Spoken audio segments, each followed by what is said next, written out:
परमेश्वर last week 1 तारीख को हमने सीखा कि हमारे जीवन से परमेश्वर कुछ आशा रखता है कि हम क्या बने, मध्यस्थ बने।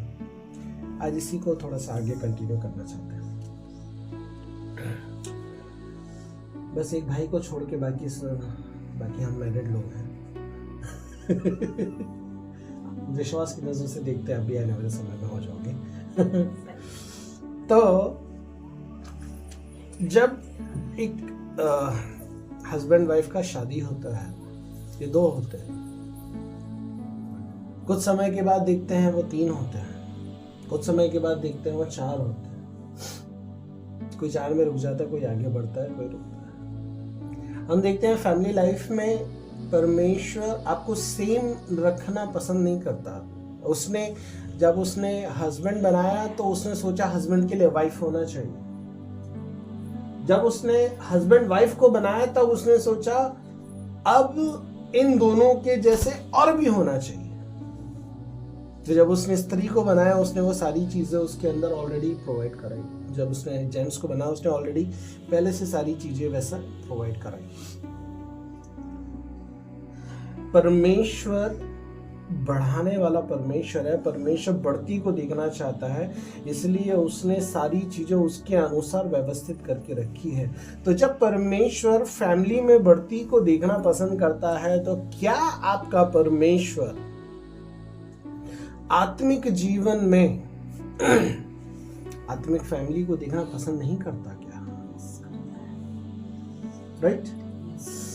जब परमेश्वर देख रहा है कि आप फिजिकली बढ़ रहे हो, वैसी परमेश्वर की एक्सपेक्टेशन परमेश्वर के लोगों से ये होती है कि वो स्पिरिचुअली भी माँ बाप बनने हैं। जैसे कि मैं हूं, वो है स्पिरिचुअली। उसने मुझे आपका एक स्पिरिचुअल फादर करके बनाया है, जिस वजह से आज आप यहाँ पे सुन रहे हो और मैं आपको कुछ गाइड कर रहा हूँ। कई बार आपको फैमिली लाइफ में, कई बार आपको स्पिरिचुअल लाइफ में मैं आपको गाइड करता हूँ। क्यों? ताकि आप परमेश्वर में बनना है, और जो आपकी पारिवारिक चीज़ें हैं कई बार उसमें भी मैं आपको गाइड करता हूँ कि इस चीज़ों पे आपको किस तरीके से रिएक्ट करना चाहिए, आगे बढ़ना चाहिए। परमेश्वर ने मुझे वो कैपेबिलिटी दी और उसने मुझे आपके सामने रखा ताकि इसको देख करके आप ये सीखें आपकी लाइफ में भी स्पिरिचुअल बच्चे होने चाहिए। क्या समझे? परमेश्वर ये एक्सपेक्ट करता है कि जिस तरीके से यहाँ एक बाप बैठा है, उसके सामने कुछ बच्चे हैं, कुछ नहीं आए हैं, वो एक तरीके से स्पिरिचुअल बच्चे ही हैं मेरे। राइट? तो वो एक्सपेक्ट करता है आज आप बच्चे हो, लेकिन कल आप भी किसी के स्पिरिचुअल माँ बाप होना है, आत्मिक माँ बाप होना है। जिस तरीके से आप शरीर में ग्रोथ करते हो एक फैमिली बनने के बाद, वैसे खुदा एक्सपेक्ट करता है कि आप जब परमेश्वर पर विश्वास करने वाले लोग हो, स्टार्टिंग में आप बच्चे थे, लेकिन आने वाला समय आपका वो होना चाहिए कि आप स्पिरिचुअली ग्रोथ होना चाहिए, और आपके माध्यम से आपके संपर्क में कुछ ऐसे बच्चे आना चाहिए जो आपके माध्यम से स्पिरिचुअल ग्रोथ में आगे बढ़ना है। क्या आप समझ रहे हैं? ये परमेश्वर की सोच है परमेश्वर के तमाम लोगों के लिए। और फिर जब परमेश्वर आपको बच्चे देता है तो परमेश्वर एक्सपेक्ट करता है कि आप उनको सिखाओ, न कि ये उसको सिखाए। मुझे सिखाने के लिए नहीं, समझ में? जब आपके बच्चे आए, मैं उनको टीचिंग देता हूं, मैं उनको शिक्षा देता हूं?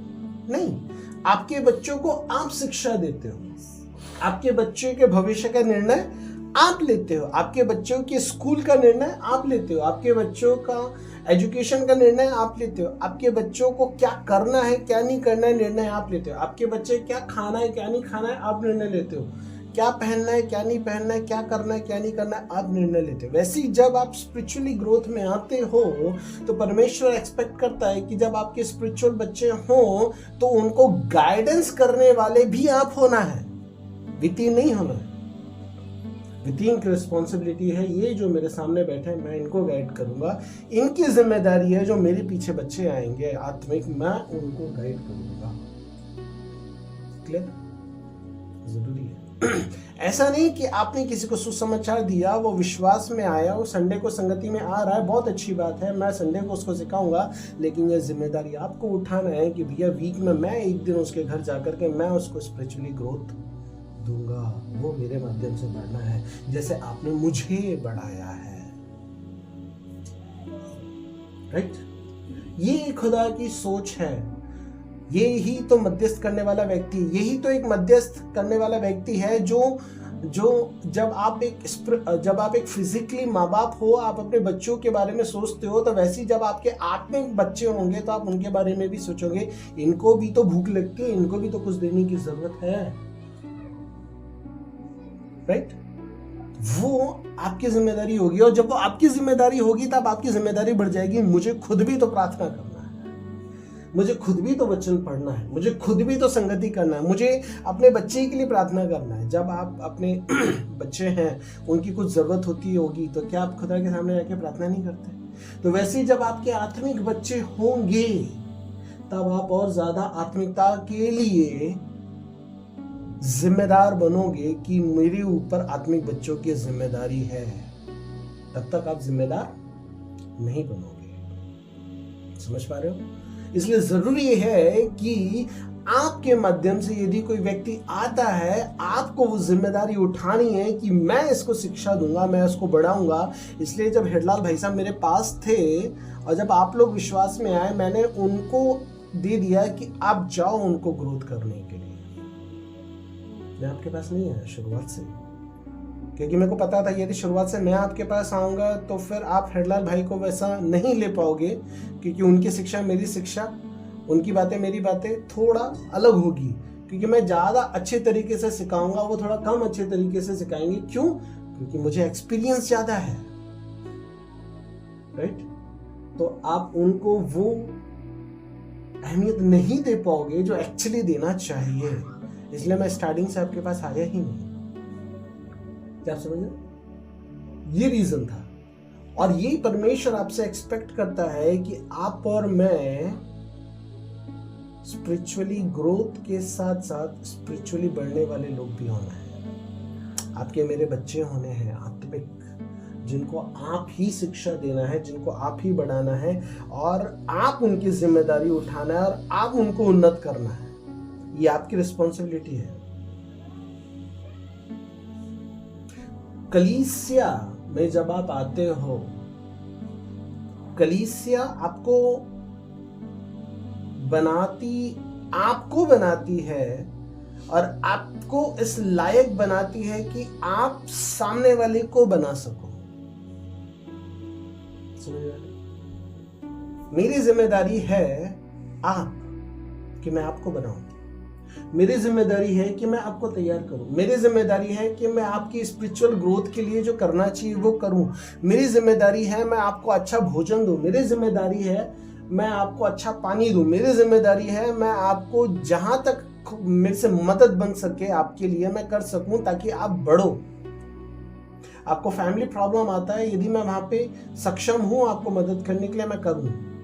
यदि आपको स्पिरिचुअली प्रॉब्लम आता है, मैं सक्षम हूं मैं आपको मदद करूं, मैं वो आपको कर सकता हूं। और वो ही जिम्मेदारी आपको आज सीख करके कल चल करके किसी और के लिए करना है। उसके लिए कलीसिया को तैयार होना जरूरी है।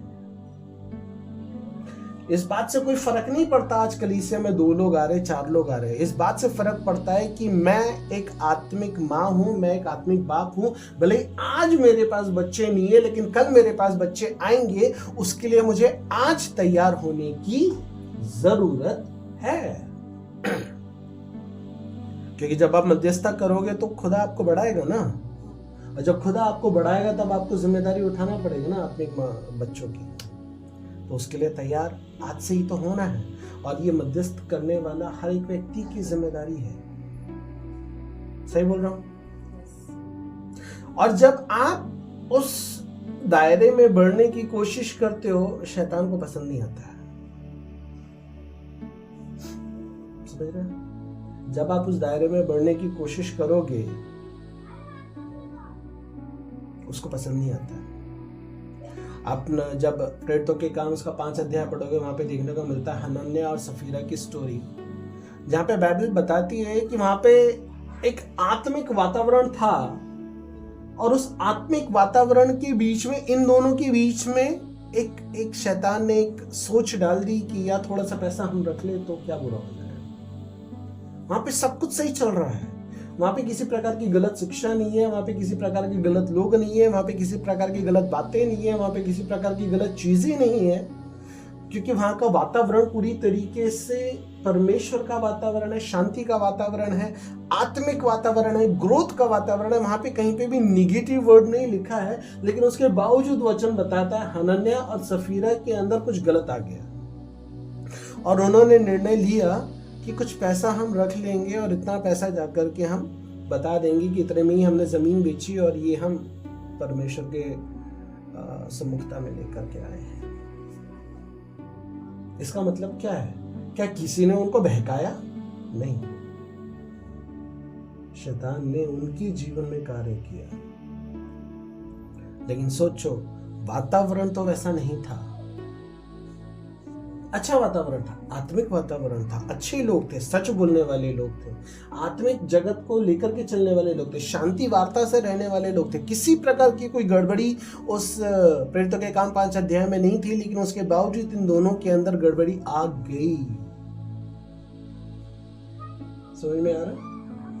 कई बार चीजें जरूरी नहीं है कि वातावरण की वजह से आए, कई बार चीजें आपकी मेरी वजह से आती है, जिसको सुधारने की जिम्मेदारी मेरी खुद की है।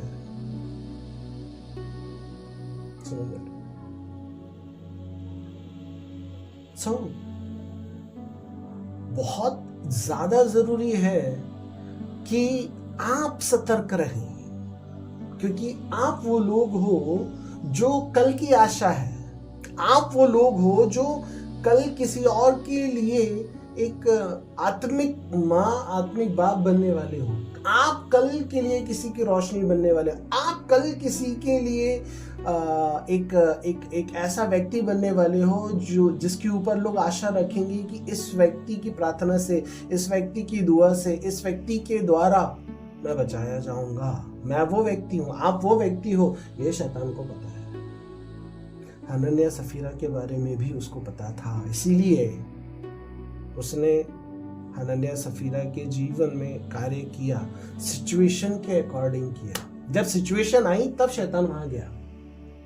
किसी इंसान ने उस सिचुएशन को क्रिएट नहीं किया, इन्होंने उसको मौका दिया। मतलब शैतान आपकी लाइफ में ऐसी सिचुएशन में अपने आप आ जाता है।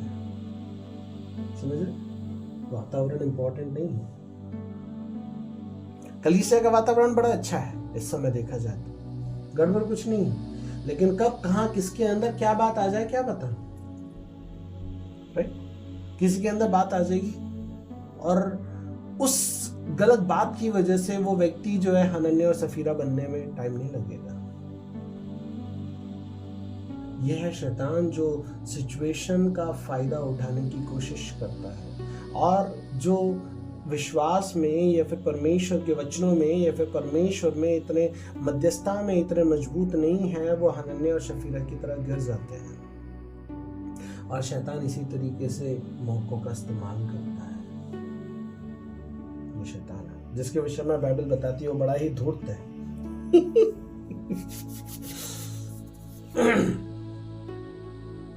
बाइबल बताती है कि आप और मैं शैतान के युक्तियों से अनजान नहीं है, राइट? हम जानते हैं कि वो बड़ा धूर्त है, हम जानते हैं कि वो कभी भी कहीं से भी किसी भी प्रकार से आपके मेरे जीवन में अटैक करने की कोशिश करता है, एंट्री करने की कोशिश करता है, मेरे जीवन को हिलाने की, गड़बड़ियां करने की कोशिश करता है। लेकिन ये एक मध्यस्थता करने वाले व्यक्ति की जिम्मेदारी है कि वो अपने आप की रक्षा करे, अपने आत्मिक वातावरण की रक्षा करे, अपने आप को परमेश्वर में सेफ रखने की कोशिश करे, खुदा की उपस्थिति में रहने के माध्यम से। क्योंकि आप मध्यस्थ करने वाले लोग हो, आप कल की एक आशा हो, आप कल एक बदलाव लाने वाले व्यक्ति हो, राइट? शैतान को पता था यीशु कौन है, इसलिए उसने उसको खत्म करने की कोशिश करी। शैतान को पता था मूसा कौन है, इसलिए उसने उसको मारने की कोशिश करी। राइट? शैतान को पता था यूसुफ कल क्या करने वाला है, इसलिए उसने उसको उसी के भाइयों के द्वारा खत्म करने की कोशिश की। ये है शैतान जो नहीं चाहता कि आपका मेरा परमेश्वर में भविष्य बने। आप और मैं जो मध्यस्थ बनते हैं, कल वो मध्यस्थ पता नहीं और कितनी आत्मिकता के नए ऊंचाइयों पे जाएंगे और खुदा के द्वारा बड़े बड़े कार्यों को करेंगे। ये शैतान को पता है, लेकिन आप और मैं इस डर से सहन करके नहीं बैठ सकते कि कल वो मेरे जीवन में हमला करेगा। लेकिन एक मध्यस्थ करने वाला व्यक्ति हमेशा हियाव के साथ में खड़ा रहता है, क्योंकि उसको पता है कि मैं इसकी युक्तियों से अनजान नहीं हूं। और दूसरी बात, उसको ये भी पता है कि वो ऑलरेडी हारा हुआ है। समझने की जरूरत है। यीशु ने 2000 साल पहले ही उसको क्रूस पे ऑलरेडी हरा दिया है। अब इसलिए वचन बताता है कि तुम जय के उत्सव में रहने वाले लोग हो। जय तुमको दिया गया है। वो परमेश्वर है जिसने आपको जय दिया है, और वो चाहता है कि आप शैतान की किसी भी बात को देख करके जब आप आत्मिक लेवल में बढ़ो, चाहे जब आप मध्यस्थता की बातों में बढ़ो, चाहे आप बाइबल में बढ़ो, चाहे प्रार्थना में बढ़ो, चाहे आप किसी भी प्रकार के आत्मिक वातावरण में बढ़ो, किसी भी प्रकार की चीजों को देख करके डर मत जाना, घबरा मत जाना, कमजोर मत बढ़ जाना, क्योंकि शैतान का काम ही है गड़बड़ियां करना, लेकिन आपका काम है उसको हरा करके, उसको रौंद करके आगे बढ़ना।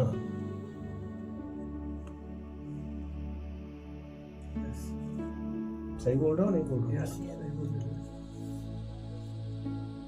इसलिए बहुत ज्यादा जरूरी है कि आप इसके लिए अपने आप को तैयार करें। और जैसा मैंने 1 तारीख को सिखाया था, शैतान को पता है कि ये चरवाहे हैं, उनके लिए प्रार्थना करें। जो भी आपके ध्यान में आते हैं, खुदा के खादिम लोग, आप जिनको जानते हो, आप जिनको नहीं जानते हो, बिना नाम लेकर के उनके प्रार्थना करो कि प्रभु बीकानेर में जितने भी है, प्रभु राजस्थान में जितने भी है, प्रभु जयपुर में जितने भी है, प्रभु स्टेट के नाम लेकर के प्रार्थना करो, शहर के नाम लेकर के प्रार्थना करो, प्रार्थना करो। प्रभु यहाँ पे जितने भी तेरे खादिम काम कर रहे हैं, इनको तेरी ओर से सुरक्षा मिले, क्योंकि आप मध्यस्थ हो। आप वो जिम्मेदारी उठाने के लिए बुलाए गए हो जो दूसरों की आशा बनते हैं। और जब आप उस जिम्मेदारी को उठाते हो, और जब खुदा उस बात को देखता है, परमेश्वर को लगता है ये अच्छा है, इसको और बढ़ाना चाहिए, क्योंकि ये जिम्मेदार व्यक्ति है, क्योंकि वो जिम्मेदार व्यक्तियों को उठाना पसंद करता है, जिम्मेदार व्यक्तियों को बढ़ाना पसंद करता है, वो जिम्मेदार व्यक्तियों को उन्नत करना पसंद करता है। जब उसने नूह को देखा ये जिम्मेदार है, उसने उसको बढ़ाया। जब उसने यूसुफ को देखा ये जिम्मेदार है, उसने उसको भी बढ़ाया। जब उसने मूसा को देखा, अरे ये तो अपने भाई के लिए उसको मार दिया, परमेश्वर ने बोला अच्छा है, बढ़ाना चाहिए। अब्राहम को देखा, बोले बढ़ाना चाहिए। हनोक को देखा, बोले इसको बढ़ाना चाहिए। क्या आप समझ रहे हैं? एलिया, एलीशा, जितने भी खुदा के खादिम हैं, जब परमेश्वर ने देखा कि ये सोचते हैं दूसरों के लिए कि वो बढ़ना चाहिए, परमेश्वर ने उनको बढ़ाया। जिन्होंने निर्णय लिए वो हिम्मत नहीं हारे, वो हारे नहीं। क्या आप समझ? जब पृथ्वी बेडोल थी, सुनसान थी, कुछ भी नहीं था, तब गहरा जल था, और गहरे जल के ऊपर परमेश्वर का आत्मा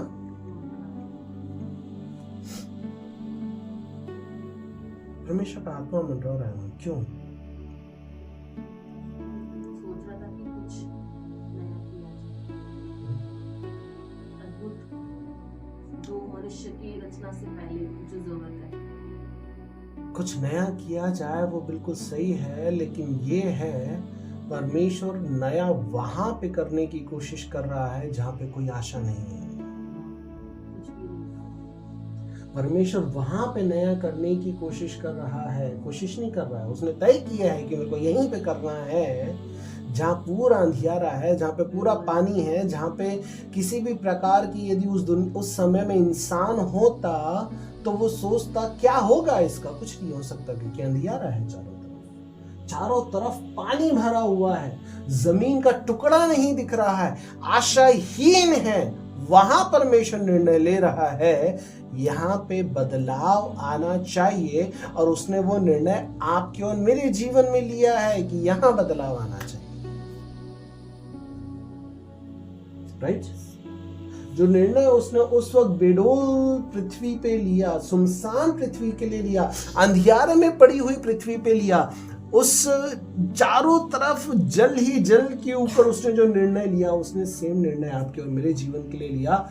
यहां से बदलाव शुरू होता है, और ये बदलाव पता नहीं कहां तक जाएगा। वो बदलाव वहां शुरू हुआ, आज भी आप और मैं उस बदलाव में खड़े हैं, उस सूखी जमीन पर खड़े हैं। बदलाव वहां शुरू हुआ, कार्य आज भी आप और मैं देख रहे हैं। वही बदलाव खुदा ने आपके जीवन में किया, कार्य आगे भी आप और मैं अपने जीवन में देखेंगे कि परमेश्वर कर रहा है। लेकिन जिसके अंदर बदलाव लाया गया है उसको मध्यस्थ बना रहना जरूरी है, उसको जिम्मेदार होना जरूरी है, उसको खड़ा होना जरूरी है, उसको अपने भविष्य के बारे में, जो कि स्पिरिचुअली भविष्य है, एक आत्मिक भविष्य है, उसको अपनी नजरों के सामने रख कर के, ध्यान रख कर के बढ़ना जरूरी है। उस बीच में शैतान के कई हथियार आएंगे, लेकिन खुदा का वचन बताता है वो तेरे ऊपर सफल नहीं होंगे। वो आएंगे, ऐसा नहीं है नहीं आएंगे, लेकिन खुदा उसको सफल नहीं होने देगा आपके मेरे जीवन के लिए।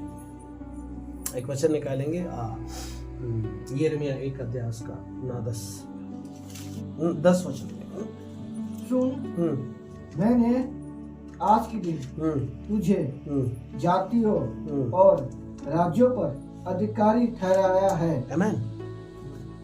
जो परमेश्वर के लोग हैं, मध्यस्थ करने वाले, कायदे से यदि आप देखना चाहो, जानना चाहो, तो समझना चाहो, तो कलीसिया का हर एक व्यक्ति जो किसी भी कलीसिया में जाता हो, मध्यस्थ होने के लिए बुलाया गया है।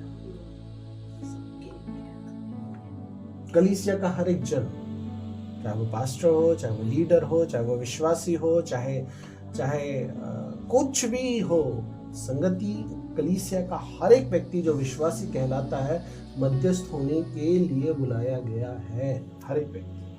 और वो क्या कह रहा है वचन में, 10वें वचन में कह रहा है, सुन, मैंने आज के दिन तुझे जातियों और राज्यों पर अधिकारी ठहराया है। और परमेश्वर ने जिनको चुना है, परमेश्वर ने उनको अधिकारी भी ठहराया है। क्या ठहराया है? अधिकारी ठहराया है। जोर से बोलो, क्या ठहराया है? अधिकारी ठहराया है। परमेश्वर ने अधिकारी ठहराया। किस बात पे ठहराया है? परमेश्वर ने आपको अधिकारी ठहराया है इस बीकानेर के ऊपर। भैया मैं तो घर में रहने वाली स्त्री, भैया मैं तो ऑटो चलाने वाला, भैया मैं तो लोहे का काम करने वाला मैं काय का अधिकारी? आपकी नजर में आप भले ही ना हो, लेकिन उस खुदा की नजर में आप अधिकारी होने के लिए बुलाए गए हैं। आप अधिकारी हो ऑलरेडी, एक्चुअली होने के लिए नहीं, ऑलरेडी हो। कैसे? पता है, इफिसियों के 6 अध्याय में शैतान के रैंकों के बारे में लिखा है। हमारा युद्ध, मल युद्ध लहू और मांस से नहीं, परंतु आत्मिक सेनाओं से है। एक बार निकाल, क्या? इफिसियों 6 अध्याय, हाँ 12 से। क्योंकि हमारा यह मल्लयुद्ध लहू और मांस से नहीं, परंतु प्रधानों से और अधिकारियों से और संसार के अंधकार के हाकिमों से। अंधकार था जब परमेश्वर उस जल के ऊपर मंडरा रहा था, और यहाँ पे उस वर्ड को वो मेंशन कर रहा है, संसार के अंधकार के हाकिमों से। इस दुनिया में आज जो अंधकार छाया हुआ है, आत्मिक दिखने वाला अंधकार नहीं, वो रात वाला नहीं, वो आत्मिक अंधकार जो छाया हुआ है, उसके हाकिम हैं, उसके ऊपर अधिकारी ठहराएगा। अंधकार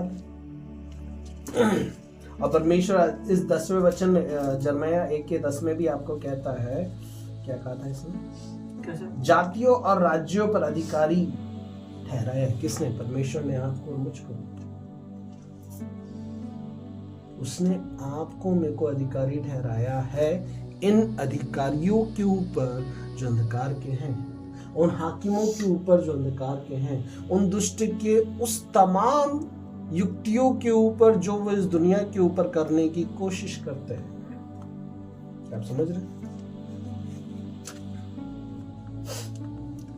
आज शैतान ने सारे दुनिया के ऊपर कंट्रोल करके रखा है, इसलिए उसको दुनिया का हाकिम करके कहा जाता है, संसार का हाकिम, अधिकारी, अधिपति।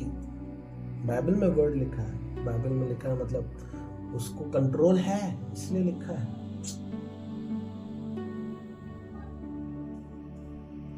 किसका कंट्रोल होना चाहिए?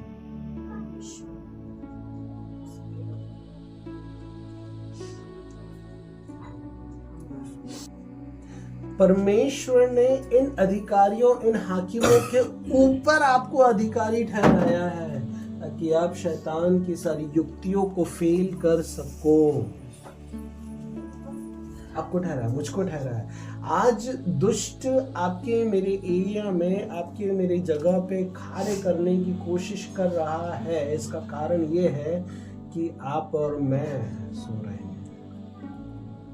एक मध्यस्थ करने वाले व्यक्ति को, जिसको जागना चाहिए, जिसको जलन होना चाहिए, जिसको देख करके गुस्सा आना चाहिए, वो व्यक्ति सील आगे है। परमेश्वर ने शैतान के सारे कार्यों के ऊपर आपको अधिकारी करके ठहराया है कि बीकानेर में आप रहते हैं, बीकानेर के जहाँ पे क्षेत्रों में आप रहते हैं, परमेश्वर ने आपको वो अधिकारी करके ठहराया है कि आप बीकानेर के ऊपर अधिकार रखें। पहले आप अपने एरिया के तो संभालो, बाकी के एरिया को तो बाद में संभालेंगे। राइट? जिस तरीके से संसार में एक रैंक है ना, कि पहले सीएम होता है, फिर सीएम के बाद एक और असिस्टेंट सीएम होता है, उसके बाद डिप्टी सीएम बोलते हैं उसको, डिप्टी सीएम होता है, फिर उसके नीचे कौन होता है, क्या बोलते हैं उसको, राज्यपाल होता है, फिर और होते हैं, फिर और होते हैं, फिर और होते हैं, फिर कलेक्टर होता है, फिर बाद में और होते हैं, फिर नीचे पुलिस वाले होते हैं। एक रैंक है ना, वैसे शैतान का एक रैंक है, शैतान के हाकिमों का, अधिकारियों का एक रैंक है, और इन सारे रैंकों के ऊपर परमेश्वर ने आपको मेरे को रैंक दिया कि आप उसके ऊपर अधिकार रखें। लेकिन हम आमीन थोड़ी नहीं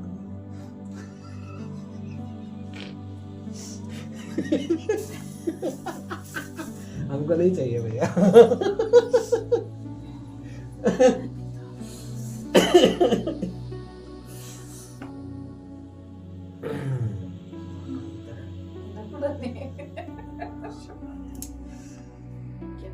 शैतान आपके मेरे जीवन में, शैतान इस दुनिया के ऊपर कितना भी कंट्रोल करने की कोशिश क्यों ना करे, उसके सारे कार्यों के ऊपर परमेश्वर ने आपको अधिकारी करके ठहराया। कलीसिया के तमाम लोगों को अधिकारी करके ठहराया है कि वो कंट्रोल लेना है और शैतान के कार्यों को खत्म करना है और आगे बढ़ना है। लेकिन आज कलीसिया उस अधिकार को ले नहीं रही है। राइट? आज आपको, मेरे को लगता है कि भैया मैं परिस्थितियों के अधीन हूँ। एक्चुअली परमेश्वर ने आपको परिस्थितियों के अधीन नहीं रखा है, आपको परिस्थितियों को अपने अधीन रखने के लिए उसने रखा है। लेकिन आज उल्टा हो रहा है। आप और मैं परिस्थितियों के नीचे नहीं हैं, परंतु आप और मैं परिस्थितियों को अपने नीचे रखने के लिए और उसको अपने पांव तले रौंदने के लिए बुलाए गए हैं। क्योंकि मैंने आपको सिखाया है कुछ संडे पहले कि जो कुछ ऊपर से आता है वो उत्तम है। अब जो परमेश्वर ने आपको मेरे को दिया है वो उत्तम है, और इन सारी बातों के ऊपर सामर्थ्य है, और इन सारी चीज़ों के ऊपर कंट्रोल रखने के लिए परमेश्वर ने आपको अधिकारी करके नियुक्त किया है। आपको मेरे को नियुक्त किया, आपको मेरे को ठहराया। सही है नहीं है? आप और मैं ऊपर कैसे हैं? क्योंकि आपके और मेरे पास वो अधिकार का वचन है। आप और मैं ऊपर ऐसे हैं क्योंकि आपके मेरे पास वो परमेश्वर का आत्मा है जिसके द्वारा उस अंधकार को खत्म कर दिया गया जब पृथ्वी बेडोल थी, जिसके द्वारा उस पानी को अलग कर दिया गया जो पूरी पृथ्वी के ऊपर कंट्रोल किए हुए बैठा था। उस आत्मा के द्वारा हुआ, वही आत्मा मेरे पास है। जिस वचन के द्वारा उस आत्मा ने कार्य किया, आज वो वचन मेरे पास है। तो फिर आप और मैं अधीनता में कैसे हैं? राइट? कार्य करने वाला परमेश्वर था, लेकिन किसके द्वारा? वचन के द्वारा। कार्य करने वाला परमेश्वर का आत्मा था, वचन के द्वारा। आज वो वचन भी मेरे पास है, आज वो आत्मा भी मेरे पास है, लेकिन उसके बावजूद अंधकार दुनिया में छाया हुआ है। राइट? आत्मा भी है, वचन भी है, अंधकार छाया हुआ है। उसका कारण ये है कि कोई है जिसको जिम्मेदारी को उठाना चाहिए था, वो जिम्मेदारी को उठा नहीं रहा है। कोई है जिसको वो जिम्मेदार बनना चाहिए था, वो अपने आप को जिम्मेदार बना नहीं रहा है। राइट है? और जब तक आप और में नहीं बनेंगे तब तक किस तरीके से कार्य कर पाएंगे? परमेश्वर ने आपको मुझको ठहराया है इन सारी बातों के ऊपर राज्य करने के लिए, लेकिन आज ये चीजें आपकी और मेरे ऊपर राज्य कर रही है। उल्टा हो रहा है। आज आप और मैं घबरा रहे हैं, आज आप और मैं डर रहे हैं, आज आप और मैं पीछे हट रहे हैं, आज आप और मैं कमजोर हो रहे हैं, आप और मैं निर्बल हो रहे हैं, आप और मैं सोच रहे हैं कि आज दुनिया में इतना गड़बड़ हो रहा है कि कलीसिया में नहीं जाना चाहिए।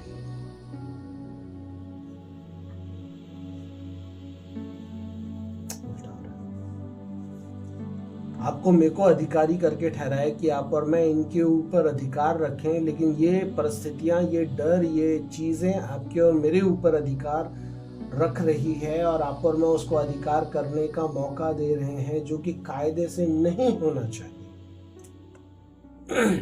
सही बोल रहा हूं?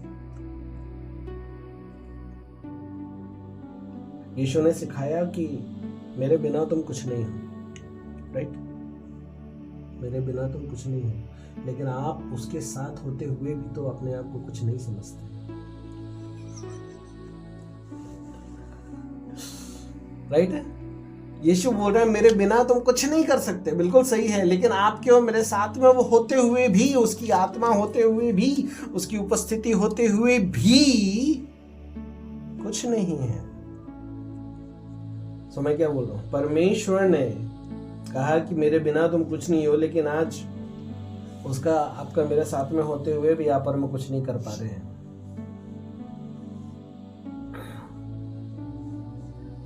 यदि वो आपके मेरे साथ है मेरे प्रियो, तो सोचो फिर आप और मैं क्या कुछ नहीं कर सकते हैं। आप और मैं क्या इस दुनिया की परिस्थितियों को नहीं बदल सकते हैं, बीकानेर को नहीं बदल सकते हैं, अपने डर को नहीं बदल सकते हैं, लोगों के डरों को नहीं हटा सकते हैं, लोगों के जीवन से उनके विचार शैली को चेंज नहीं कर सकते हैं क्या?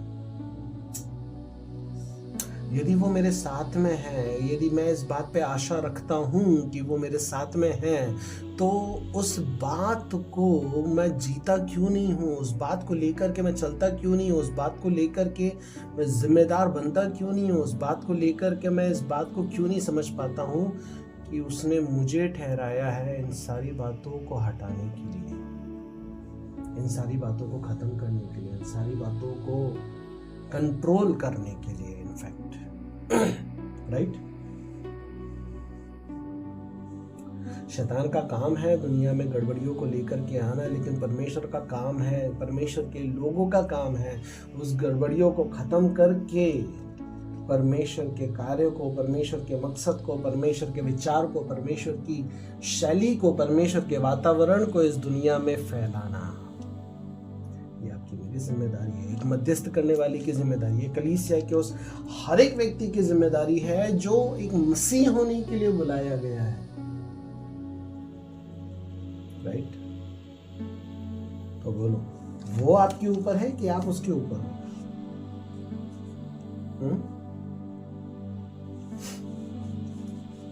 शैतान का राज्य आपके ऊपर हावी है कि आप उसके ऊपर हावी होने के लिए बुलाए गए हो?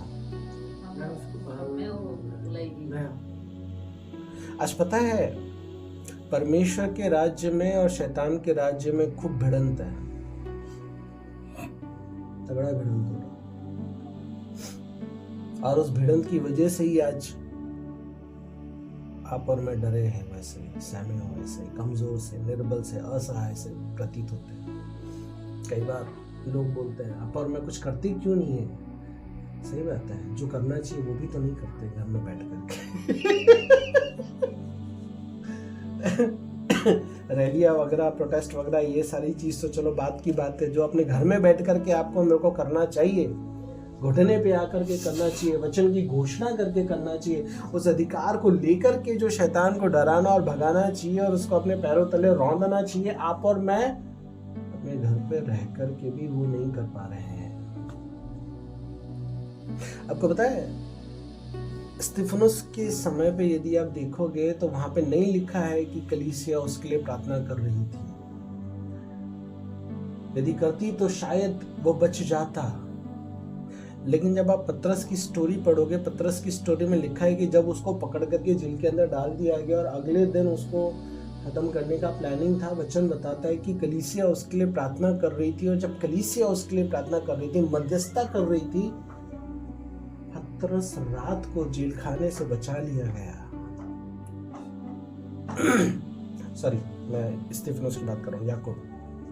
याकूब का गला काट दिया गया ना, क्योंकि उसके लिए कलीसिया प्रार्थना नहीं कर रही थी। यदि करती तो वो बच जाता।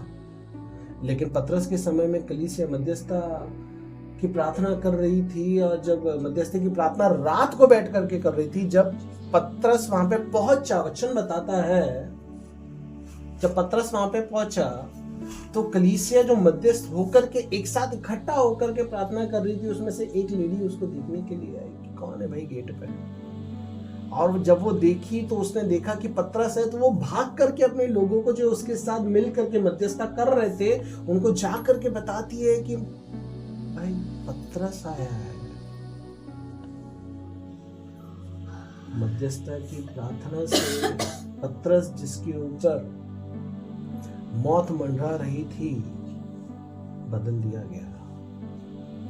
आप और मैं नहीं कर सकते। आप और मैं ही वो लोग हैं जो बदलाव को लेकर के आ सकते हैं। आप और मैं ही वो लोग हैं जो आज टूटे हुए लोगों की आशा है। आप और मैं ही वो लोग हैं जो कमजोर से, असहाय से, निर्बल से हो गए हैं, उनको वापस खड़ा कर सकते हैं। जब फरवरी में वो वातावरण हुआ था, पूरी कलीसिया डर गई थी। आप लोग भी डर गए थे। कलीसिया के लोग लगभग डर गए, कुछ को छोड़ के। डर इस बात से साबित होता है कि आप आगे की एक्टिविटी क्या करते हो, आपका आगे का नेक्स्ट स्टेप क्या होता है। समझ में आ? आपका नेक्स्ट स्टेप आपको बताएगा कि आपके अंदर एक्चुअली क्या है। अब जैसे कि कायदे से हनन्याह शफीरा को नहीं लग रहा था कि हम कुछ गलत कर रहे हैं, लगा 1% भी नहीं लगा, लेकिन एक्चुअली वो गलत थे। और भी बहुत सारी चीजें हैं, चलो इस पे नहीं जाएंगे। तो मैं कहाँ था? राज्य। शैतान ने इस दुनिया में एक डर का साम्राज्य खड़ा किया है इन पिछले कुछ सालों के अंदर। बीकानेर में, हिंदुस्तान में, और भी अलग अलग जगहों पे आप देख लो, है ना। अभी पिछले दिनों देहरादून में एक बंदे को मार दिया गया, चीनी मोमोज ये और वो बोल बोल के। क्या बता रहा हूँ मैं? ये शैतान है जो इस तरीके से दुनिया में राज्य करने की कोशिश कर रहा है और वो परमेश्वर के लोगों को डराने की कोशिश कर रहा है, क्योंकि वो उच्च स्तर पे बैठा है और वो वहां से कंट्रोल कर रहा है। किसको कंट्रोल कर रहा है? आपके मेरे देश के अधिकारियों को कंट्रोल कर रहा है। तो वो बड़े बड़े अधिकारियों को कंट्रोल करता है और वो अधिकारियों के माध्यम से अपने साम्राज्य को फैला रहा है। और आज सबको पता है कि गड़बड़ियां हो रही हैं, लेकिन उसके बावजूद कुछ नहीं हो रहा है। इसलिए अभी थोड़ी देर पहले आपने प्रार्थना करी, मैंने करवाई। सबको पता है गलत हो रहा है। वो एक संसार में कहावत है ना, सबको पता है बिल्ली चोरी से दूध पी रही है, लेकिन किसी के अंदर हिम्मत नहीं है कि जाकर के बिल्ली के गले में घंटी बांध दे। ऐसा बोलते हैं ना?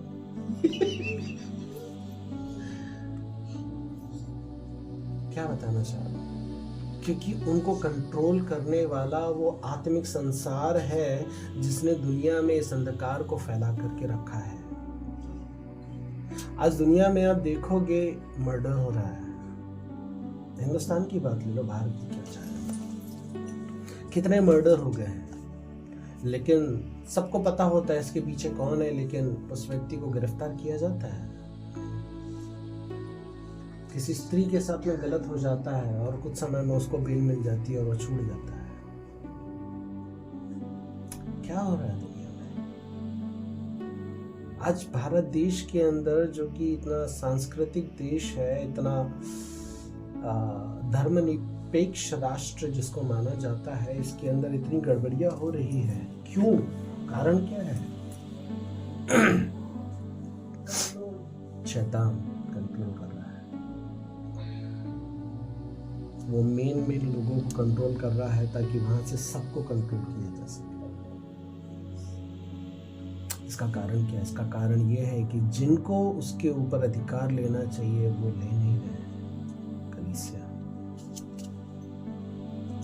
सही है? दुष्ट अपना कार्य करे जा रहा है।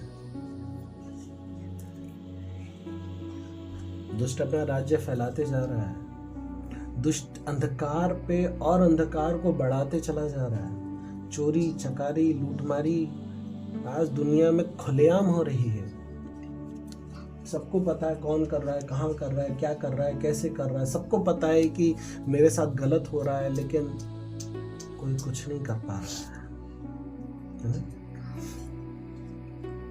आज सामने वाले ही कुछ जाकर के गलत कर देगा, फिर वही आपके सामने आकर के आपको चिल्लाता है।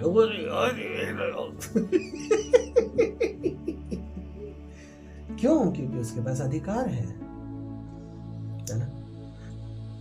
पुलिस वाले कुछ गलत कर देंगे, लेकिन आप जाकर के यदि उनको बोल दो, वो आपके ऊपर 4 धारा लगा के आपको ही जेल के अंदर डाल देंगे।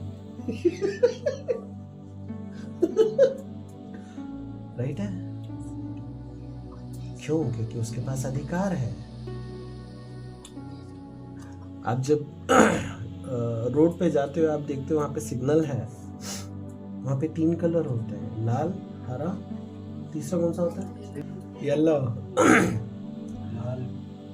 Red, green, yellow. तो वो लाल कलर के पास अधिकार है और आपको ये पता है कि मेरे को यहाँ रुकना ही पड़ेगा। है तो सिर्फ कलर।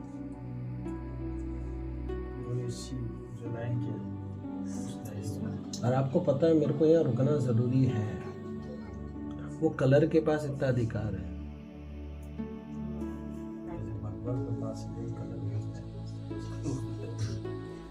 ग्रीन के पास इतना अधिकार है, जैसे दिखा अभी आपको पता है अभी मेरे को भगना है, अभी मेरे को रुकना नहीं है। अभी रुकना नहीं है, वही सेकंड और उसको देख करके आप भागोगे।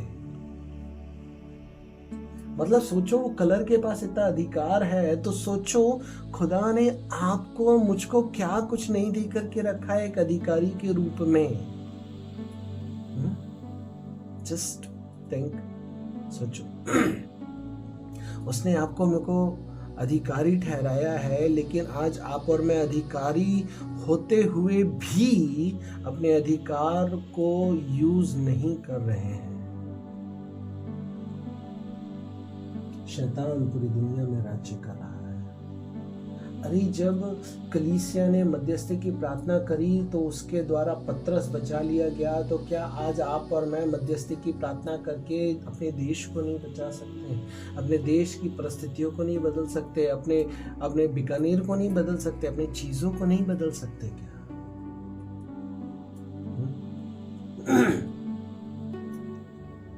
आपकी मेरी लाइफ में यदि कुछ गड़बड़ हो जाता है, आप और मैं रोते हैं और सोचते हैं कि मेरे जीवन में ऐसा क्यों, लेकिन उसके बजाय आज मैं आपको ये सिखाना चाहता हूँ, आप एक मध्यस्थ होने के नाते उस बात को लेकर के जो आपको दिख रहा है ये मेरे साथ गलत हो रहा है, खुदा की हुजूरी में जाओ, मध्यस्थता करो और खुदा को बोलो मैं मध्यस्थ हूँ, मैं रुकूंगा नहीं, मैं इसके सामने डटकर खड़ा रहूंगा, इसका सामना करूंगा और मैं इसको बदल करके रहूंगा, क्योंकि मुझे तेरे वचन के द्वारा, तेरी आत्मा के द्वारा वो अधिकार दिया गया है, क्योंकि मैं मध्यस्थ हूं। मैं इन चीजों को कंट्रोल करता हूं। ये चीजें, ये परिस्थितियां मेरे ऊपर कंट्रोल नहीं कर सकती। क्या आप समझ रहे?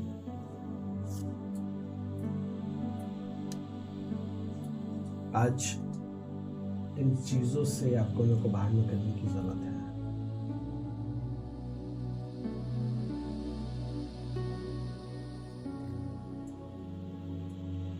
परमेश्वर के लोग जो हैं, जो मध्यस्थ करने वाले लोग हैं, परमेश्वर ने उनको वचन की तलवार दी है। राइट? क्लियर है? वचन की तलवार। जैसे इफिसियों में लिखा है ना, तलवार ले लो, वचन की तलवार। वचन की तलवार के द्वारा आप और मैं इन चीजों को काट सकते हैं, क्योंकि उस वचन के द्वारा आपके पास अधिकार है। और उस तलवार को आप जब आत्मा के माध्यम से लेकर के खड़े होते हो, तो वो आत्मा और वो तलवार दोनों मिल करके सामने कितना भी भारी शत्रु क्यों ना हो, दाऊद जब खड़ा होगा तो गोलियत को गिरना ही पड़ेगा, उसको कोई हरा नहीं सकता, भले ही वो कद में छोटा क्यों ना। आप और मैं भले ही कुछ ना दिखाई देते हो, लेकिन यदि आप और मैं खड़े हो जाएं, गोलियत को नीचे गिरने से दुनिया की कोई ताकत रोक नहीं सकती, क्योंकि खुदा ने आपको वो अधिकार दिया है कि उस अधिकार का इस्तेमाल करके आप गोलियत को हरा सकते हैं।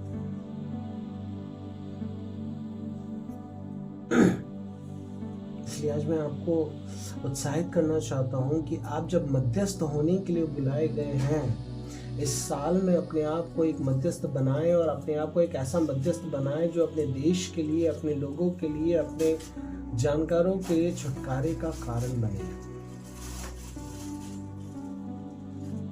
समझ रहे?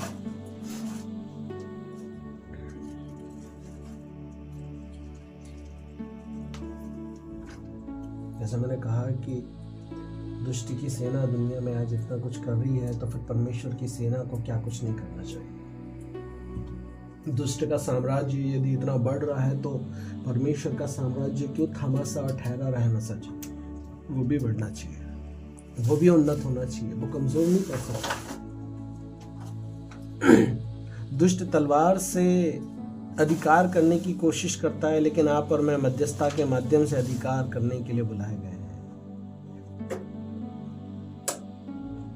दुष्ट हो सकता है किसी ओहदे पर होकर के आपको रोकने की कोशिश कर सकता है, लेकिन आप भी एक अधिकारी होने के नाते मध्यस्थ करने के द्वारा उसको वहां से गिरा सकते हैं, रोक सकते हैं, हटा सकते हैं, कमजोर कर सकते हैं और उसको नीचे ला सकते हैं, क्योंकि आप वो मध्यस्थ हैं जो सबके ऊपर है, जो सारी बातों को बदल सकता है। आज आप संसार में देखोगे इतनी गड़बड़ियां हो रही है। पिछले साल की वो न्यूज़ थी ना, एक पत्नी ने ड्रम के अंदर पति को डाल दिया। नीला ड्रम, कलर भी याद है बंदे को। मैं ड्रम लेके नहीं आता, ड्रम के नाम से डर फैल गया। मेरे प्रियो, ये आपके लिए, मेरे लिए हंसी की बात हो सकती है एक तरीके से ये हंसी का पात्र हो सकता है, लेकिन एक तरीके से यदि देखा जाए आत्मिक दुनिया में कितना गड़बड़ी हो रहा है और धीरे धीरे ये आत्मिक दुनिया कितना कंट्रोल कर रहा है, उसको समझो जो मैं आपको समझाना चाह रहा हूँ। आज दुनिया में बच्चे सेफ नहीं है, उठा के लेके जा रहे हैं। लड़कियां सेफ नहीं है, गायब हो जा रही है। हॉस्पिटल में जाओ तो पेशेंट सेफ नहीं है, उसकी किडनियां निकाल ले रहे हैं। सही है। अद्वितीय। आज क्यों ये हालात हैं? कभी जिंदगी में आपने नहीं सुना होगा कि एक माँ अपने बच्चे को जन्माई और छोड़ करके चली गई, लेकिन आज की दुनिया में ये भी सुनने को मिल जाता है। ये सुन। अभी पिछले दिनों कहीं मैं न्यूज़ सुन रहा था, उसमें देखा कि एक माँ ने एक बच्चे को जिंदा गाड़ दिया। पता नहीं लोगों को कैसे पता चला, तो उसको निकाले वहां से। आज ये हो रहा है दुनिया में। क्यों? आज हम सुनते हैं ना कि एक माँ कैसे अपने बच्चे को भूल सकती है, लेकिन आज हम दुनिया में देख रहे हैं हो रहा है। आज अंधकार इतने चरम तक पहुंच गया है दुनिया में। क्यों? क्योंकि जो उजियाले के लोग हैं वो सो रहे हैं। जो उजाले के लोग हैं वो उस अधिकार को ले नहीं रहे। जो उजाले के लोग हैं वो उस जिम्मेदारी को उठा नहीं रहे। जो उजाले के लोग हैं उनको जो अधिकार दिया गया है उस अधिकार का वो इस्तेमाल नहीं कर रहे हैं, इसलिए शैतान अपने चरम पर पहुंच रहा है। राइट है? यदि प्रियो आप और मैं खड़े नहीं होंगे तो आपके मेरे देश का क्या होगा? यदि चर्च खड़ा नहीं होगा, यदि कलीसिया खड़ी नहीं होगी और कलीसिया यदि उस अधिकार को नहीं लेगी तो आपके मेरे देश का क्या होगा? वो आज यहाँ है, कल और बेहाल हो जाएगा। क्योंकि आपके मेरे देश के, आपके मेरे शहर के, आपके मेरे एरिया के इंचार्ज आप ठहराए गए हैं, एक अधिकारी आप ठहराए गए हैं। आप ठहराए गए हो कि आप बीकानेर से अपनी शुरुआत तो करो और बीकानेर में वो कार्य करके परमेश्वर के उस झंडे को फैलाओ जो आप लेकर के चलते हो। ये आपकी मेरी जिम्मेदारी है, क्योंकि परमेश्वर ने आपको वो आत्मा दिया है जो बदलाव लाता है। परमेश्वर ने आपको वो वचन दिया है जिसके द्वारा आत्मा बदलाव को लेकर के आता है। दोनों आज आपके और मेरे पास में है और उन दोनों के माध्यम से अधिकार आपको दिया गया और उस अधिकार का इस्तेमाल करके आप दुष्ट को काट सकते हो वचन का इस्तेमाल करके उस तलवार से, और उसकी सारी युक्तियों को ख़त्म करके आप आगे बढ़ सकते हो और अपने पीछे एक बड़ी सेना को ला करके खड़ा करवा सकते हो और परमेश्वर के राज्य में प्रवेश करा सकते हो। ये आपकी मेरी जिम्मेदारी है। क्या आप समझ रहे हैं? परमेश्वर ने आपको मेरे को दुष्ट के सारे अधिकारों के ऊपर अधिकार दिया है कि आप और मैं दुष्ट के अंधकार के सारे अंधकार को खत्म करके उस सारे अंधकार की जगह को रोशनी से भर दें और परमेश्वर के झंडे को वहां पे आप और मैं फहरा दें। क्योंकि आप और मैं जय में जीने वाले लोग हैं। आप और मैं हारने वाले लोग नहीं हैं, कमज़ोर पड़ने वाले लोग नहीं हैं। भले ही गिर जाएंगे लेकिन खड़े होने वाले लोग हैं, खड़े होकर वापस चलने की काबिलियत रखने वाले लोग हैं, पड़े रहने वाले लोग नहीं हैं आप और मैं। क्योंकि उस खुदा के द्वारा आप और मैं अधिकारी ठहराए गए हैं, नियुक्त करे गए हैं, ताकि आप और मैं राज्यों के ऊपर, इस देश के ऊपर, अपने शहर के ऊपर, अपने एरिया के ऊपर अधिकार रखें और शैतान के राज्य को खत्म करके परमेश्वर के राज्य को फैलाएं। क्या आप समझ रहे हैं?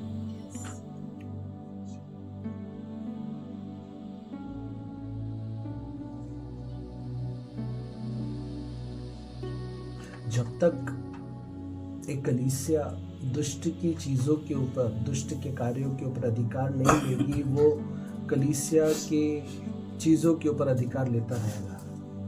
वो आपकी पवित्रताई को आपसे चुराता रहेगा, वो आपकी धार्मिकता से आपको दूर करने की कोशिश करता रहेगा, वो आपको गिराते रहने की कोशिश करता रहेगा। जब तक एक मसीह व्यक्ति अपने अधिकार को लेकर के खड़ा नहीं हो जाएगा और वो खड़ा होकर के उस मध्यस्थता का इस्तेमाल नहीं करेगा, कैसे वो अपने पवित्रता को बना के रख पाएगा, अपनी धार्मिकता को बना करके रख पाएगा, खुदा में बढ़ पाएगा और दूसरों को भी बढ़ा पाएगा? वो अपनी कोशिश पूरी तरीके से कर रहा है, वो हार भी जाता है तो भी आपके पास दोबारा आ जाता है, तो क्या आप और मैं उसका सामना करके उसको बार बार हरा करके आगे नहीं बढ़ सकते? दूसरों को जयवंत करना सिखा नहीं सकते। उसके लिए पहले आपको बनना पड़ता है, आपको जयवंत होना पड़ता है, आपको सामना करना पड़ता है, आपको दृढ़ता से खड़े रहना पड़ता है, आपको हर परिस्थितियों का सामना करके वचन और आत्मा में मजबूत होना पड़ता है। तब जब आप हो जाओगे तभी तो आप दूसरों को करने पाओगे। जब आप किसी जगह को जीत लोगे तभी तो आप दूसरों को वो रणनीति सिखा पाओगे कि मैं इस रीति से जीता हूं, तुम भी जीत सकते हो। राइट? वो रोड मैप आपके पास होना तो है, उस रोड मैप के लिए आपको अपने आप को वैसा जीना तो है। आप जियोगे नहीं उस अधिकार को इस्तेमाल करके तो कैसे आप उसको फैलाओगे? बताओ। सही? सही।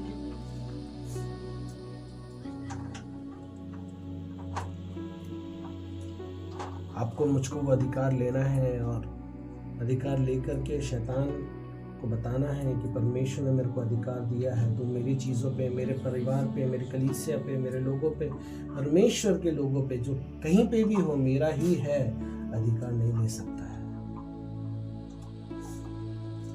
आपको मेरे को वो अधिकार लेना है और शैतान के सामने दृढ़ता से खड़ा होना है, सामना करना है।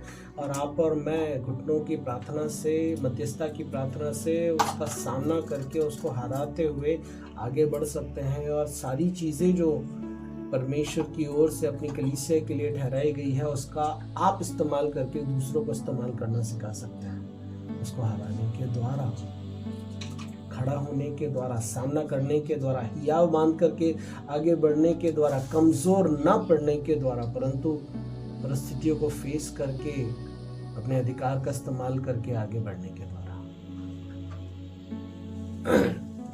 क्या आप समझ रहे? एक वचन पढ़ना, भजन संहिता 115। मैंने जीता था 115 का 16। यहोवा का है, स्वर्ग तो यहोवा का है, परंतु पृथ्वी उसके मनुष्यों को दी है। परंतु पृथ्वी उसने मनुष्यों को दी है। पृथ्वी किसको दी है? मनुष्यों को। आपको, मुझको दी है। बोलो, मुझे दी है। मुझे दी है। मुझे दी है। मुझे दी है। तो अधिकार कौन रखेगा? पड़ोसी? मुझे। नहीं भैया, पड़ोसी रखेगा ना। मैं पड़ोसी नहीं रखते। भैया आप ही रखो, मैं तो बस अपनी दुनिया में बिजी हूँ। सही बोल रहा हूँ?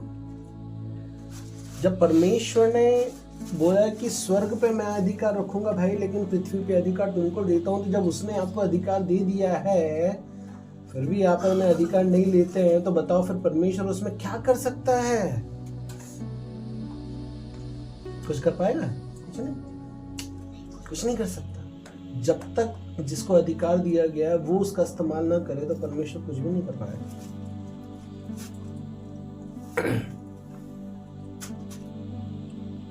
परमेश्वर ने कलीसिया को ठहराया है कि वो औरों को चमकाएं, औरों को उज्जवल बनाएं, औरों को उन्नत बनाएं, औरों को सामर्थ्य बनाएं, औरों को काबिल बनाएं। राइट? आपको मेरे को ठहराया है,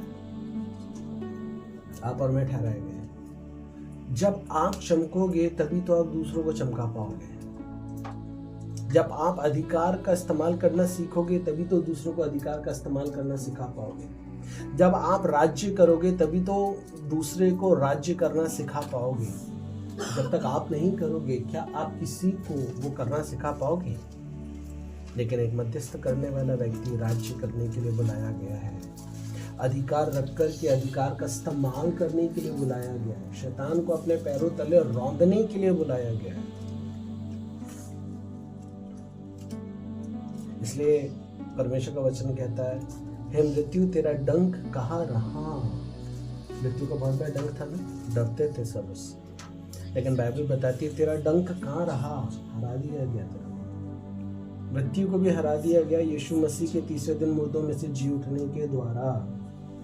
तो जब उसको भी हरा दिया गया तो बाकी चीज़ें जिसको आप और मैं आंखों से देख पा रहे हैं, तो क्या उसको नहीं हराया गया? उसको भी हरा दिया, क्योंकि वो जयवंत हो चुका सारी बातों के ऊपर, और उसने आपको वो जयवंत जीवन दे दिया।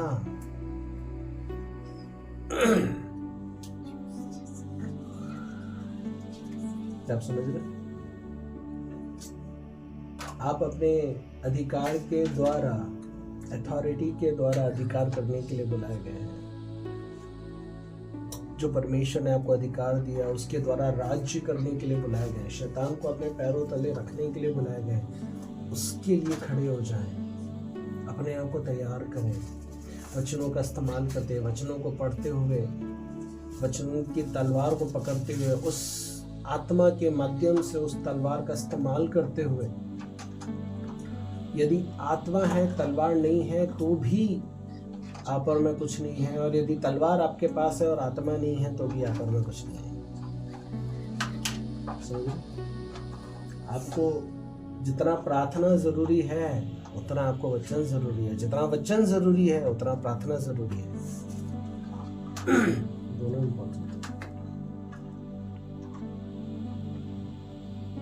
इसलिए आप जब मध्यस्थ करने के लिए बुलाए गए हैं, और जैसे यीशु ने कहा कि मेरे बिना तुम कुछ नहीं कर सकते, और आज वो तुम्हारे साथ में है, तो बताओ फिर आज वो आपके साथ में है, वचन आपके साथ में है, आत्मा के द्वारा जब वो आपके साथ में है, तो बताओ फिर आप क्या कुछ नहीं कर सकोगे? क्या कुछ नहीं कर सकोगे? कई बार जब आप अपने अधिकार का इस्तेमाल करते हैं, अधिकार का इस्तेमाल करते हुए यदि जब आप अपने जीवन को जी भी रहे होते हैं, कई बार आप अपने जीवन में असफल भी हो जाते हैं, तो कई बार उस असफलता को उस असफलता की नजर से देखने की जरूरत नहीं है। कई बार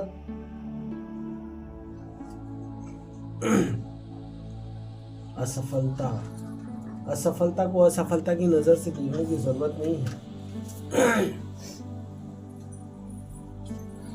कई बार आप सोचते हैं ना, लोगों ने मेरे को रिजेक्ट कर दिया, सोचते हैं, हमको विचार आता है कि यार उस व्यक्ति ने मुझे रिजेक्ट कर दिया, उस व्यक्ति ने मुझे छोड़ दिया, उस व्यक्ति ने मेरे को नकार दिया, उस व्यक्ति ने जो भी है। लेकिन क्या आपने इस बात पे ध्यान दिया? यदि वो व्यक्ति आपको रिजेक्ट नहीं करता तो आप वहां पे सेटल हो जाते। यदि यूसुफ को रिजेक्ट नहीं किया जाता तो वो अपने भाइयों और अपने परिवार के साथ सेटल हो जाता, और यदि वो सेटल हो जाता तो क्या वो अधिकारी बन पाता? यदि दाऊद को, जिसको रिजेक्ट किया गया, यदि उसको रिजेक्ट नहीं किया जाता तो क्या सैमुएल उसका अभिषेक कर पाता, और क्या वो एक राजा की पदवी पे पहुंच पाता? क्या आप समझ रहे? आपका रिजेक्शन आपके लिए एक रिवॉर्ड का काम करता है। यदि आपका रिजेक्शन नहीं होता, आप उस जगह पे सेटल हो जाते, और यदि आप सेटल हो जाते तो आप कभी वो नहीं बन पाते जो आपको बनने के लिए बुलाया गया है परमेश्वर के द्वारा। इसलिए कभी भी अपने रिजेक्शन को इस रीति से ना देखे, मुझे रिजेक्ट कर दिया गया, परंतु इस रीति से देखे, मेरा ये रिजेक्शन मेरे लिए रिवॉर्ड को लेकर के आने वाला है, इसलिए मेरा रिजेक्शन यहाँ पे होना जरूरी था। रिजेक्शन मतलब मुझे क्या किया जाना? निकाल दिया जाना, बेदखल किया जाना। वो बेदखल करना जरूरी था। यदि वो बेदखल यूसुफ को नहीं किया जाता, यदि उसको रिजेक्ट नहीं किया जाता उसके भाइयों के द्वारा, वो कभी फैरों के नीचे वाला व्यक्ति नहीं बन पाता, दाऊद राजा नहीं बन पाता। क्या आप समझ पा रहे हैं? इसलिए जस्ट मैं आपको ये सिखाना चाहता हूँ, जब आप परमेश्वर के पीछे अपने अधिकार को लेकर के चलते हैं, और उस बीच में यदि कई बार आपके जीवन में आपको रिजेक्शन का सामना भी करना पड़े, उस रिजेक्शन को इस तरीके से ना देखिए कि लोगों ने मुझे रिजेक्ट कर दिया, परंतु आप उसको इस रीति से देखने की कोशिश करो, यदि वो मुझे रिजेक्ट कर देते मैं वहाँ पे सेटल हो जाता, रिजेक्ट नहीं करते तो मैं वहाँ सेटल हो जाता, और यदि मैं वहाँ पे सेटल हो जाता तो मैं कभी अब्राहम नहीं बन पाता, मैं कभी यूसुफ नहीं बन पाता, मैं कभी मूसा नहीं बन पाता, मैं कभी दाऊद नहीं बन पाता, मैं कभी परमेश्वर का एक जन नहीं बन पाता जिसके लिए मुझे बुलाया गया। इसलिए कई बार आपको कुछ अच्छा बनाया जाने के लिए रिजेक्शन होना भी जरूरी होता है। इसलिए यदि कभी आपके जीवन में आप रिजेक्शन का सामना करो, घबराए नहीं। कुछ रिजेक्शन आपकी जिंदगी के लिए अच्छे होते हैं, राइट? इसलिए आज आपको जस्ट ये सिखाना चाहता हूं कि एक मध्यस्थ करने वाला व्यक्ति हमेशा जय का जीवन जीने के लिए बुलाया जाता है। और कई बार यदि उसके जीवन में एक अच्छा जीवन जीते हुए रिजेक्शन भी आ जाता है तो उसको डरने की जरूरत नहीं है। तेरा वो रिजेक्शन तेरी जिंदगी के लिए जरूरी है ताकि तुझे नई ऊंचाइयों पे लेकर के जाए जो तूने सोचा नहीं है, सोचा नहीं। इसलिए कभी भी किसी चीज को लेकर के डरे नहीं। यदि आप खुदा के पीछे विश्वास पात्रता से, जिम्मेदारी से और पूरी तरीके से परमेश्वर के प्रति समर्पित होकर के जीने की कोशिश कर रहे हैं, और आपके जीवन में यदि कुछ आपको निगेटिव का भी सामना करना पड़े, कमजोर नहीं पड़ना है, हारना नहीं है, घबराना नहीं है। सही है? कई बार आपका रिजेक्शन आपको राज्य के लिए बदलाव करने वाला एक व्यक्ति बनाता है, राज्य को बदलाव करने वाला एक व्यक्ति बनाता है। ऐसे रिजेक्शन अच्छे हैं आपके मेरे जीवन में, ऐसे रिजेक्शन होने चाहिए आपके मेरे जीवन में, जो आपको मेरे को उन्नति की ओर लेकर के जाए, जो आपको मेरे को बढ़ती की ओर लेकर के जाए, जो आपको मेरे को सफलता की ओर लेकर के जाए, जो आपको मेरे को ऊंचाइयों की ओर लेकर के जाए, ताकि जब मैं वहां जाऊं मैं उस रिजेक्शन को याद करके खुदा का धन्यवाद कर सकूं कि प्रभु धन्यवाद कि वो रिजेक्शन मेरे जीवन में आया। यदि वो नहीं आता तो आज मैं अधिकारी पद पे नहीं होता, आज मैं इस लेवल पे नहीं होता, आज मैं इस महिमा के सिंहासन को नहीं प्राप्त किया होता। इसलिए यदि कई बार वो आए भी तो ना डरे, ना घबराए, ना कमजोर पड़े, ना निर्बल बने, परंतु जहां पे भी आप रहें उस रिजेक्शन में भी विश्वास पात्र रहें। विश्वास पात्र रह करके सारी चीजों का सामना करें और खुदा आपको अधिपति ठहराएगा। समझ रहे? खड़े रहना, रिजेक्शन आए तो भी डरना नहीं है, घबराना नहीं है, क्योंकि एक मध्यस्थ करने वाला व्यक्ति रिजेक्शन के होने के बावजूद भी ऊंचे पे चढ़ाया जाएगा, ऊंचे पे ठहराया जाएगा, ऊंचा किया जाएगा और उसकी उन्नति ही होगी। हो सकता है कुछ समय की बदनामी हो जाए, लेकिन उसकी उन्नति ही होगी यदि फिर भी वो बना रहता है, खड़ा रहता है, दृढ़ता से आगे बढ़ता रहता है। क्योंकि मनुष्य से तो संभव कुछ भी नहीं है, लेकिन परमेश्वर के द्वारा सब कुछ संभव किया जा सकता है। और आप उस खुदा की उपस्थिति को लेकर के चलते हो, उसके उस कलाम को लेकर के चलते हो जिसके द्वारा अधिकार दिया गया है, और आप उन दोनों का इस्तेमाल करके आप सारी चीजों को बदल सकते हो, क्योंकि आप ही बदलाव लाने वाले लोग हो। आपके ऊपर ही इस दुनिया की जिम्मेदारी है।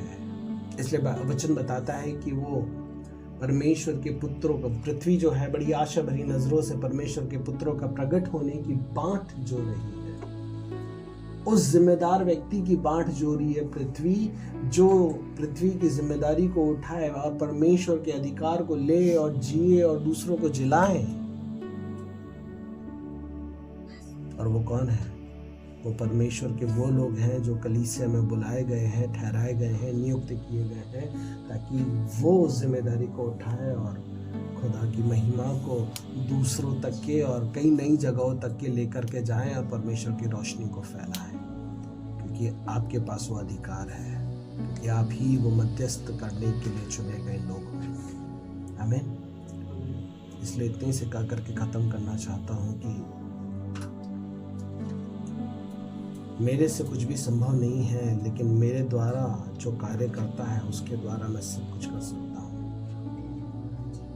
पौलुस बोलता है ना, जो मुझे सामर्थ्य देता है उसके द्वारा मैं सब कुछ कर सकता हूँ। यस, जो मुझे सामर्थ्य देता, मैं कुछ नहीं कर सकता। आप और मैं बदलाव नहीं ला सकते, लेकिन आप और मैं उसके द्वारा बदलाव ला सकते हैं। आप और मैं उसके द्वारा चीज़ों को बदल सकते हैं। आप और मैं उसके द्वारा वातावरण को बदल सकते हैं। आप और मैं उसके द्वारा सारी असंभव बातों को संभव बना सकते हैं। आज मेरी परमेश्वर से प्रार्थना यही थी, सुबह कह रहा था प्रभु कोई आएगा नहीं आएगा 10:30 बजे धूप आ गई।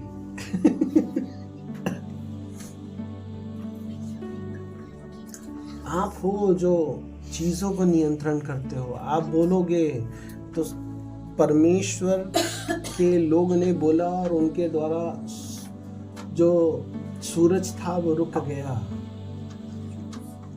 परमेश्वर के लोगों ने बोला समुद्र 2 भाग हो गया। परमेश्वर के लोगों ने बोला मुर्दे जिंदा हो गए। परमेश्वर के लोगों ने बोला खाट पे पड़ा हुआ व्यक्ति खड़ा हो गया। तो क्या आज आप वो परमेश्वर के लोग नहीं हो? क्या आज वो अधिकार आपके पास नहीं है? क्या आज वो मध्यस्थ करने वाले आप नहीं हो? क्या वो सेम परमेश्वर आपका नहीं है? क्या वो सेम आत्मा आपको नहीं दिया गया? क्या वही वचन आपके पास नहीं है? क्या वो अलग थे, आज आपके पास जो है वो अलग है? नहीं, सब एक है। फर्क इस बात का है मुझे अपनी जिम्मेदारी को समझना और उसको उठाना है। मैं जो होने के लिए बुलाया गया हूँ मैं उसको समझना है और उसको समझ कर खड़ा होना है और परमेश्वर के कार्यों को करना है और परमेश्वर की महिमा को फैलाना है, क्योंकि मैं अधिकार को लेकर के चलने वाले व्यक्ति हूँ। वो अधिकार जो परमेश्वर के द्वारा मुझे दिया गया है, जो दुनिया में कोई मेरे से नहीं छीन सकता। समझ रहे? कोई नहीं छीन सकता।